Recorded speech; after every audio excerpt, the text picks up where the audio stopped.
Hello, I'm delighted to be here, and I want to thank you and the organizers of the World Knowledge Forum for bringing us together to explore a challenging issue for the world, and particularly for where we are today in Korea, that many of you would consider a gray rhino.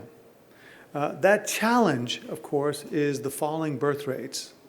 As some of you may know, the term gray rhino refers to a risk that is highly probable and on track to have a significant impact, yet goes unaddressed, despite the warnings we all see. And falling birth rates and related demographic trends have received a lot of attention, with the global and unmistakable trend of young people today having fewer children or not becoming parents at all. When our company, Organon, launched just over a year ago with our vision of being a leader in women's health, we immediately recognized this is a serious topic that we can't ignore. Now, some of you might argue that low birth rates are not a gray rhino in Korea.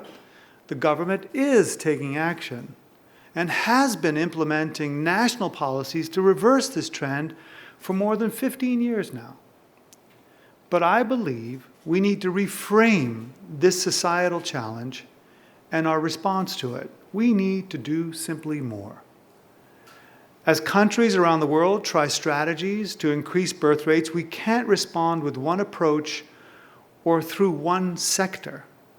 In addition to the government and public sector, there are roles for the private sector, families, and also for civil society. We need partnerships, education, and innovative approaches to confront this gray rhino. But before we start talking about solutions, let's first turn our attention to the journey that Korea has been on. I've been fortunate to travel to and work within Korea for many, many years. And I see it as a case study for the rest of the world in terms of economic development. It has been a marvel to witness Korea's meteoric rise and advancement. The numbers say it all. In 1961, the GDP per capita of Korea was $94. In 2021, it neared $35,000. Over that same course of time, Korea's real GDP expanded by an average of more than 8% per year, from $2.7 billion to more than $1 trillion in the early 2000s. From almost 60 years ago, Korea has grown from a developing nation to now having the 4th largest economy in Asia and the 10th largest economy in the world. This incredible prosperity and trajectory of growth is precisely what falling birth rates are threatening in Korea and other parts of the world. Global fertility rates have been falling sharply for a number of years. Today, over 90 countries have birth rates below the 2.1 average, which is the number needed to replace their populations.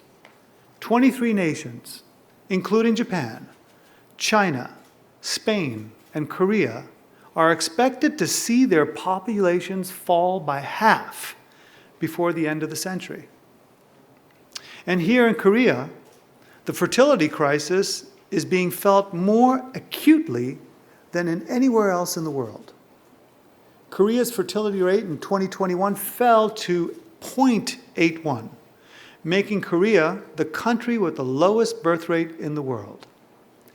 And the pandemic has only made things worse, with depressed fertility rates disproportionately hitting Korea and other ultra-low fertility Asian countries harder than other parts of the world. The current low birth rate trend in Korea, coupled with an aging society, will have a significant and far-reaching consequence, especially when it comes to the drag it exerts on the economy. As the number of children dwindle and the number of older adults increases, Korea's old age dependency ratio, which is the number of people 65 and older, compared to the working age population, age 15 to 64, will rise, becoming one of the highest in the world. The higher dependence on a much smaller workforce will place more financial stress on young people to support Korea's social, health, and retirement systems, its national security needs, and its national productivity levels. According to the IMF, Korea's potential output growth rate will reduce to 2% by the end of the decade, mostly due to demographic changes. But we're already feeling that sharp pain caused by the horn of the gray rhino, and many have said nothing could be done to reverse this hurtful trend. However, I believe that we can call on the incredible might and the will of this and other nations to drive a path to a different future. One area I'd like to explore is how to learn from Korea's past successes with family planning. Now, back in the 1960s, the government implemented a very effective campaign to reduce birth rates, which at the time was deemed necessary to reduce poverty. Of course, this campaign took place over 60 years ago, and at times are very different now, particularly the social and economic environment, and I'm sure it sounds counterintuitive to use a contraception campaign as a model for fertility growth. But the campaign did something extraordinary. It united all aspects of society around a common goal. We can learn a lot from that campaign to help stop and reverse the birth rate decline here in Korea.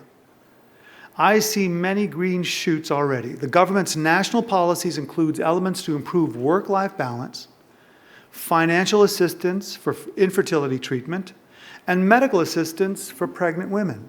It also includes policies to address the high cost of housing and education, additional paid maternity leave, and recently, increasing a monthly bonus to families with children under 12 months of age, as well as other financial instruments to defray the cost of having children. We also see the Korean government participating in a broad-ranging forums to address the issue. For example, it recently participated in the Asia-Pac Economic Cooperation Policy Dialogue on Smart Families. Organon participated in this as well. This initiative aims to address the complexity we are seeing in the region. Low birth rates coupled alongside high rates of unintended teenage pregnancies. These are important steps, critical steps, but more needs to be done to accelerate progress in these areas. So, what is preventing the birth rates from increasing in Korea? Many factors have been truly recognized. The average age of first-time mothers is rising globally, and in Korea, it is the highest among OECD countries, up to 32.6 years last year, older than the year before. That impacts the number of children a woman will be able to have during her lifetime. Worldwide, people are marrying later, and fewer people are marrying at all. Women completing their degrees, building careers, and supporting themselves financially have played a clear role in this trend. Millennials are especially rejecting marriage in record numbers. In 2021, the number of newlywed couples in Korea fell below 200,000 for the first time ever, a nearly 10% decrease from the previous year. There are also some factors that are probably less recognized and less quantified. Today, around the world, young people are feeling the impact of living in a more chaotic world, with economic instability, higher costs, including housing prices. These are very real factors for young people, including young Koreans, but they are just part of a much bigger story. When we launched Organon in June 2021, we started with a commitment to listen to women and address their most pressing unmet health needs. And what we heard is that they have many unmet needs that face during their lifetimes and their journeys to go through motherhood. Dr. Kyung-Ju Lee, a gynecologist serving within the Ministry of Health and Welfare National Rehabilitation Center, was one of the people who shared her point of view. She pointed out the need for a much more integrated approach to women's health, one that considers not only the healthcare needs across a woman's life, but also other societal needs. And research backs this up. In one study from Korea, women said the following criteria were the most important factors in their decision to have children. First, the partner's participation in child rearing. Second, fair household burden. Third, and finally, an espousal parental leave. It turns out we were only looking at the piece of the gray rhino. Now, to tackle this great challenge, we need to recognize that there are not only one source to low birth rates, and there will not be one single solution to improving them. In women's health, we know that women are the foundation to a healthier, more productive world. Now is the time to listen and to act. Because while many of the solutions will take time, I see aspects that can be implemented in the very near term. Look at the private sector. Let's look at them even closer. Too often, women find themselves in a position of having to choose between having a child or a career. Companies go above and beyond government-mandated policies to strive for best practices. These include increasing the number of women in leadership, progressive parental leave and benefits, flexible work arrangements, and overall creating a workplace that is family-friendly. Companies can also support governments in this effort by offering comprehensive fertility treatment benefits, including egg freezing and time off from work to undergo fertility treatments. We see that in the United States as a powerful incentive to retain and attract talent. A study showed that in the US, 61% of employees who receive fertility benefits felt increased loyalty to their employer, and 80% returned to work after their IVF treatments. Certainly, there has been good progress on this front, with many companies establishing these family-friendly corporate policies. However, those policies need to have a bigger impact. The policies themselves must exist in an environment where women and men feel comfortable and secure to exercise those benefits. As business leaders, we must take an extra step to ensure our corporate cultures encourage people to participate in these benefits to the fullest extent possible, and that especially includes parental leave for childcare. Good example of these policies come from Sweden and from France, which rank very highly on the European Gender Equality Index and have two of the highest fertility rates in Europe. It's really very interesting to see in Sweden, paid parental leave includes 480 days for both parents to share. Each parent has 90 days reserved exclusively for them, which cannot be transferred to the other partner. Men are currently claiming about 30% of all leave. And if the trend continues, it is estimated that paid leave will be divided 50-50 between each parent by 2035. In this way, practical family-friendly employment policies not only benefit employees, but also the economy, driving birth rates and a stronger society. Now let's turn to education. Often the focus of sexual health education is on how reproduction occurs and how to avoid pregnancy. There is little teaching provided to young people about holistic, lifelong family planning, including important topics related to fertility. For example, when women visit doctors to obtain birth control, few of them receive information beyond that short-term need. This would be an opportune time to engage and inform women so that they can approach family planning not in silos, but looking at both today and into the future. Studies show that most women understand the fertility declines with age, but most are unaware how early a woman's egg quality and fertility decline over time, leaving it to more difficult to conceive as they reach their mid-30s and beyond. Approaching family planning across the reproductive life cycle will help women and couples better plan and if and when to have a child and how many they should choose to have. Now, moving on to the opportunity of technology Today, there's still very uneven and even lower usage of fertility techniques in many parts of the world. Every year, 500,000 babies are born globally through IVF and other techniques. Yet if everyone who wanted these treatments could access them, many more families would have the chance to grow. There continues to be significant policy barriers to accessing the right treatment for millions of people with fertility issues who want nothing more than to become parents right now.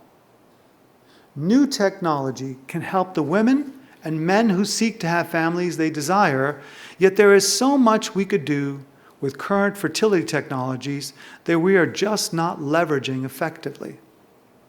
Egg freezing is a great example.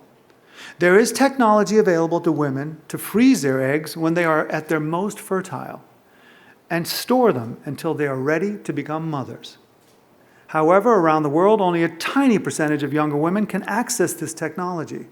In some countries, egg freezing is only available for medical reasons. For example, and around the world, the cost of these procedures often fall on individual women and couples rather than being covered by national health systems or insurance. Let us also not overlook the significant burden of the fertility treatment process today.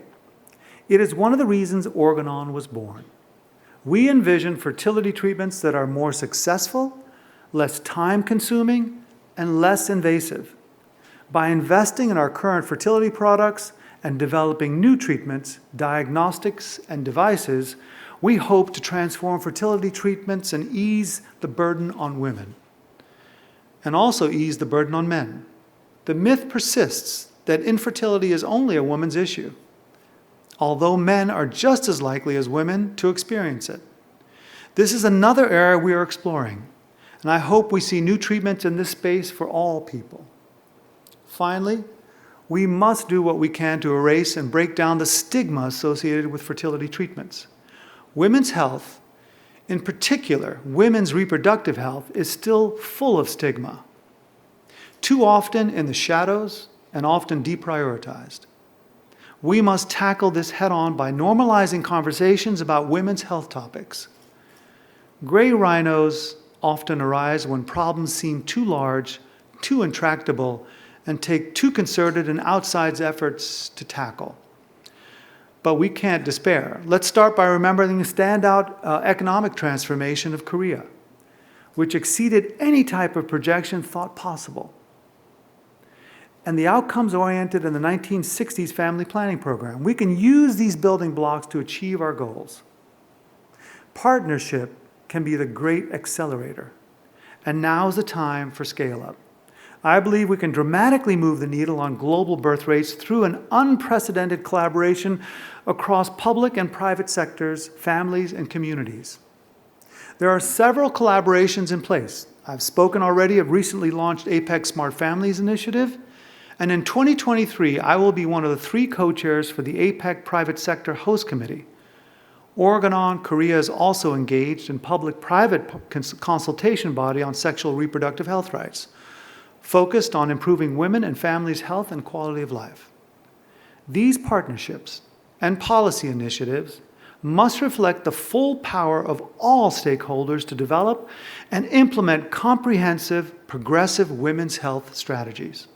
Finally, we must continue to keep our eyes open for new gray rhinos and respond proactively to new signals from the younger generation. Recently, I read that 4 in 10 young people are hesitant to have children as a result of the climate crisis, another gray rhino that needs bold action from world leaders today. Ultimately, governments and business leaders must work together for the younger generation. We must demonstrate that we're listening, that we are invested in their futures, and that we are committed to building a world where women and men feel supported and able to have children if and when the time is right for them.